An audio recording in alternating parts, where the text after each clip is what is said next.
Hello everyone, অনেক দিন বাদে আমি আবার একটা ছোট্ট ব্লগ নিয়ে এসেছি। অ্যাকচুয়ালি আজকে আমার অফ ডে, তাই আমি ভাবলাম ব্লগটা এডিটই করে ফেলি। তো এটা অ্যাকচুয়ালি রোববারের। আমি রোববার গেছিলাম মায়ের জন্য মাদার্স ডের একটা গিফট কিনতে।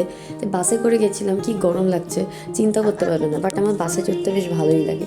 তো আমি বাসে করে বসে পড়েছিলাম। আমি অ্যাকচুয়ালি যাচ্ছিলাম দেশপ্রিয় পার্কে, অ্যান্ড একাই যাচ্ছিলাম কারণ আমি একা ঘুরতে ভালোই বাসি। সো আমি ভাবলাম যে একটা ছোটো মতন ব্লগ বানানো যেতেই পারে, বিকজ মাদার্স ডে গিফট কিনতে যাচ্ছি। অ্যান্ড আমার গলাটা মারাত্মক ধরে গেছে কারণ ঠান্ডা লেগেছে। তো আমি নেমে গেলাম, নেমে আমি যাচ্ছি। অ্যাকচুয়ালি আমি যাচ্ছিলাম একটা শ্রীহরির বড় আউটলেট আছে দেশপ্রিয় পার্কেই। তো আমি সেখানে যাচ্ছিলাম বিকজ আমার মায়ের অনেক দিনকার একটা ইচ্ছে ছিল, যেটা আমি এখন তো সোনা দিয়ে করতে পারবো না, তাই আমি শ্রীহরি দিয়েই করে দিচ্ছি। বাট আমি এখন দেখাবো না, বা আমি দেখাতেই চাই না যে আমি কী দিয়েছি। সো আমার কেনা হয়ে গেছে। কেনার পরে আমি বেরিয়ে যাচ্ছি একটা সুন্দর প্যাকেজিং খুঁজবো বলে। মানে আমি না ঠিক গিফট কিনলে সেটাকে ভালো করে প্যাকেজিং করতে পছন্দ করি। ব্যাস এই সুন্দর একটা ব্যাগ আর একটা র্যাপিং পেপার কিনে ফেলেছি, নিয়ে লেক মলে একটু হাওয়া খেতেও ঢুকে গেছিলাম। ওটা কোনো দরকারই ছিল না। এই গরমে ফ্রিতে এসি খেতে কে না চায়।